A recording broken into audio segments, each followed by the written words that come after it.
The grand hall of the human embassy on Station Aurora fell into absolute silence.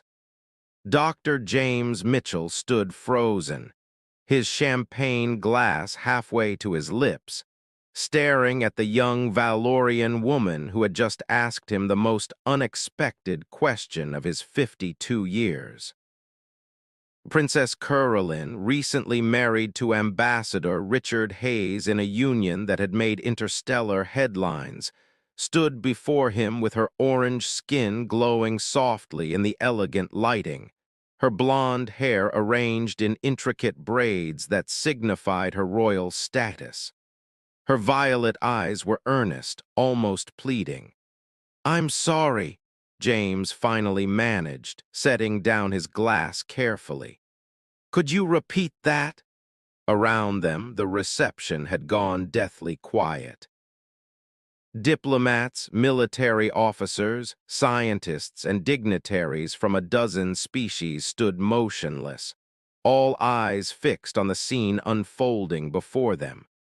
Caroline took a deep breath, her hands clasped in front of her in what James had learned was a Valorian gesture of sincere petition.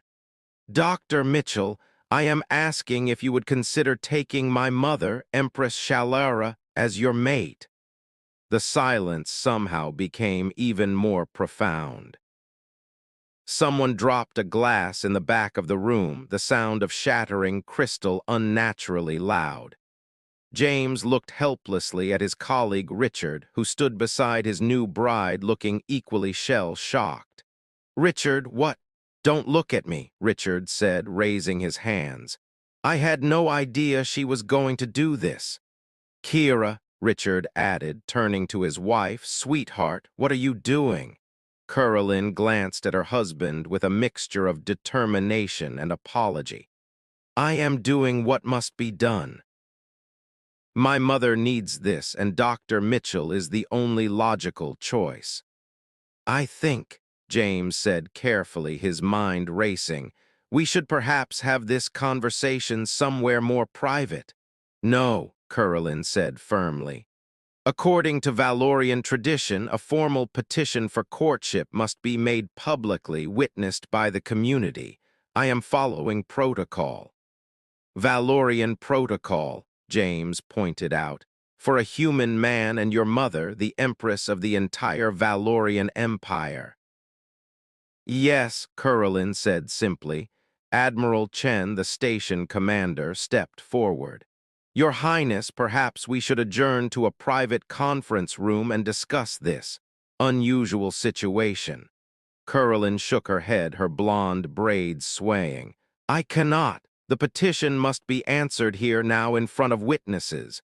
Dr. Mitchell may accept, decline, or request time to consider, but he must acknowledge the petition formally."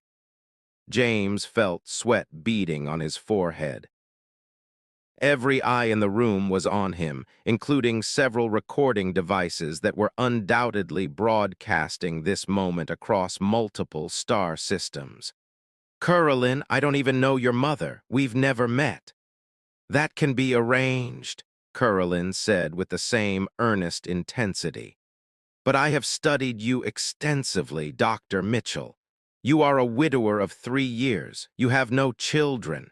You are one of humanity's foremost experts on Valorian culture and language. You have spent 15 years studying my people. You are respected, intelligent, kind, and according to human standards that I have researched, quite handsome for your age." Despite the absurdity of the situation, James felt his cheeks warm.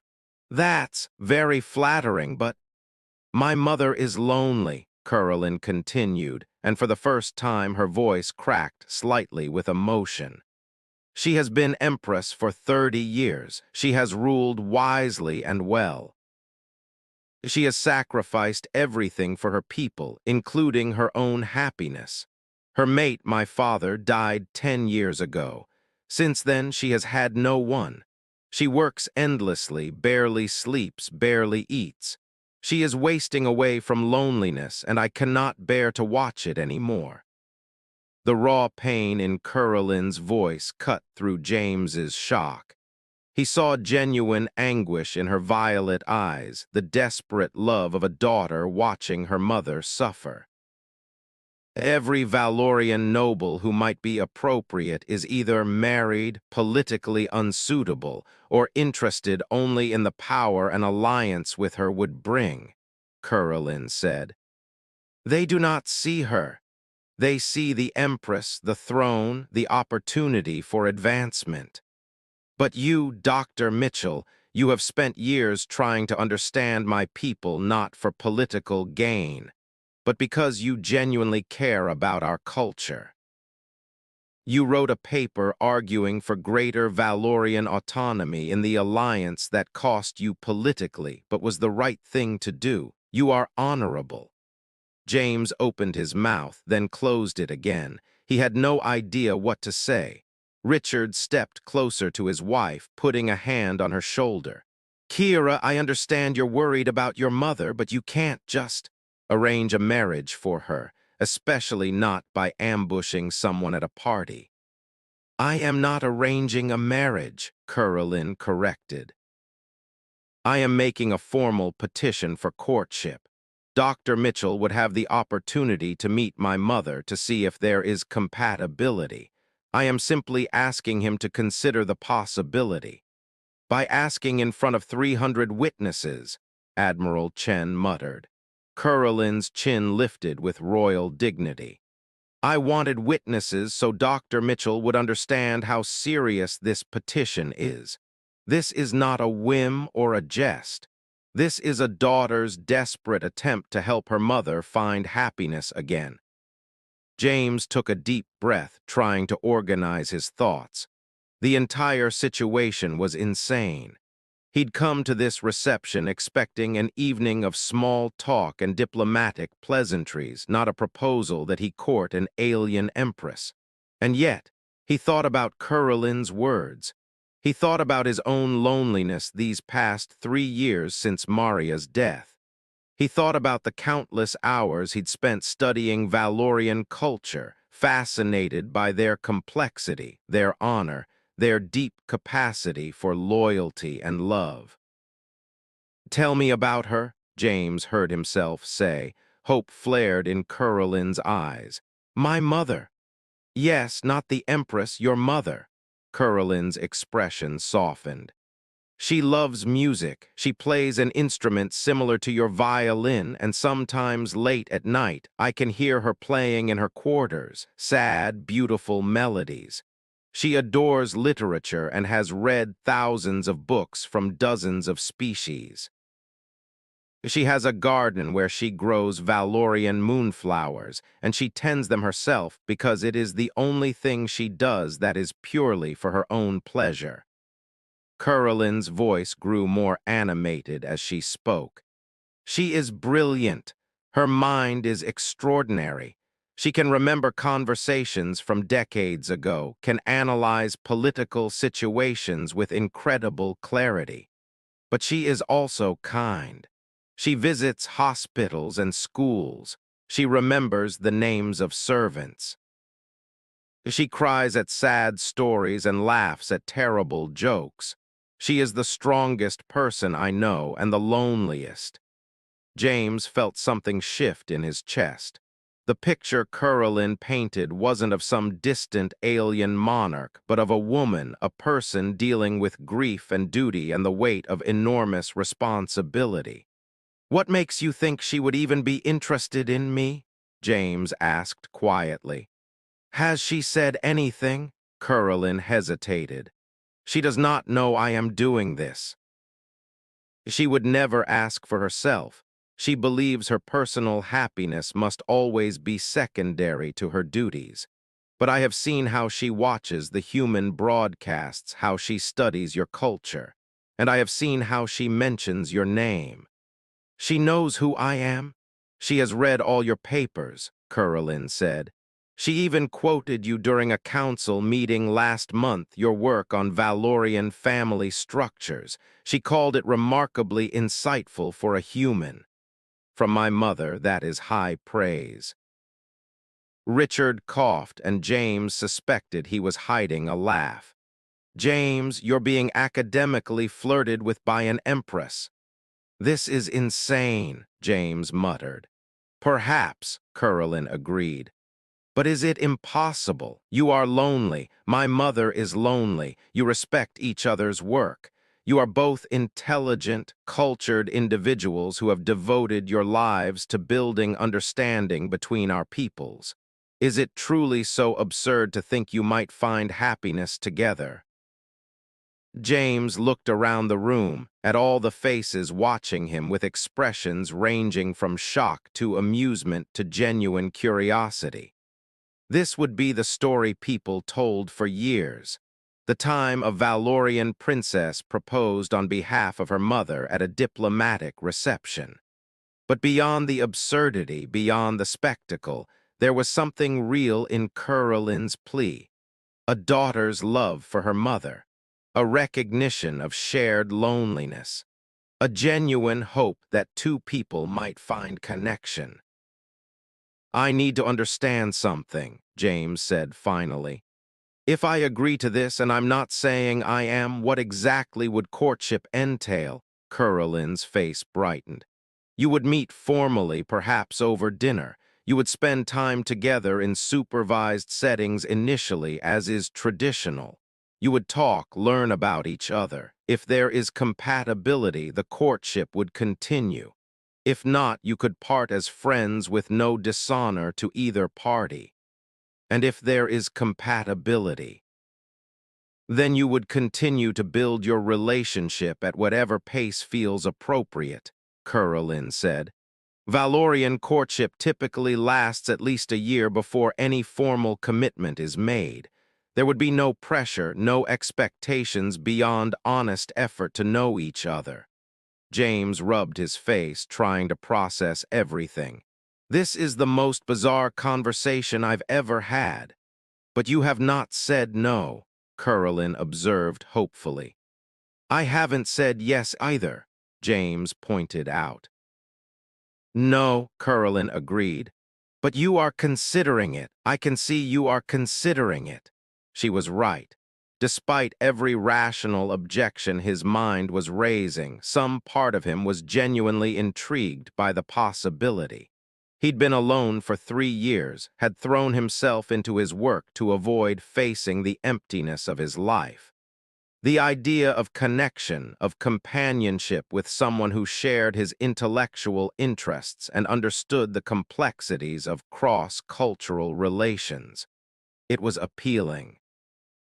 Terrifying but appealing. I need some conditions, James said slowly. Name them, Curlin said immediately. First, your mother must actually want this. I won't agree to anything unless I hear directly from her that she's willing to meet with me. Agreed, Curlin said. Second, this stays low-key. No media circuses, no public spectacles, just two people getting to know each other. Curlin winced. That may be difficult given that this petition has already been witnessed by, she glanced around, approximately 312 individuals. Do your best, James said dryly. I will try, Curlin promised. Third, if at any point either of us wants to stop, we stop. No political pressure, no obligations. That is already implicit in Valorian courtship tradition, but I agree to make it explicit, Curlin said. James took a deep breath. Then I suppose. I am willing to meet with Empress Shalara, with the understanding that this might go nowhere. The room erupted. People started talking all at once, some applauding, others clearly arguing about the implications. Admiral Chen looked like she needed a very strong drink. Richard clapped James on the shoulder, grinning widely. Curlin's face transformed with pure joy. She stepped forward and in a gesture that surprised everyone hugged James tightly. "Thank you," she whispered. "Thank you for giving her a chance." "I hope I don't regret this," James muttered, but he found himself hugging her back. When Caroline pulled away, there were tears in her violet eyes. I must go tell my mother immediately. She is going to be furious with me for doing this, but perhaps also pleased. Good luck with that conversation, Richard said, looking amused and sympathetic at once. As Caroline hurried off, presumably to contact her mother, James finally retrieved his champagne glass and downed the entire contents in one gulp. Admiral Chen appeared at his elbow. Dr. Mitchell, I feel obligated to point out that you just agreed to court an alien empress in front of half the Alliance diplomatic corps. I'm aware, Admiral, James said wearily. The paperwork on this is going to be a nightmare, she continued. The security protocols alone. Admiral, please, James interrupted. Let me process the fact that my life just became completely insane before we start worrying about logistics. Admiral Chen smiled slightly. Fair enough. For what it's worth, I think you might have just done something either incredibly brave or incredibly stupid. History will decide which, James said. Richard appeared on his other side. You know what the crazy thing is? What? James asked. I think Kira might be right, Richard said thoughtfully. I think you and Shalara might actually be compatible. From what Kira's told me about her mother and what I know about you, stranger things have worked out. Like a human ambassador marrying a Valorian princess? James asked pointedly. Richard grinned. Exactly like that. As the reception slowly returned to normal, or as normal as it could be after such a spectacle, James stood quietly, contemplating the turn his life had just taken. Somewhere in the Valorian imperial palace, a lonely empress was about to learn that her daughter had just publicly petitioned for her courtship. James had no idea how she would react, whether she would be mortified, angry, or perhaps, just perhaps, cautiously hopeful. But he had agreed to try. After 3 years of grief and loneliness, he had agreed to open himself to the possibility of connection again, no matter how unlikely or complicated. It was terrifying. It was absurd.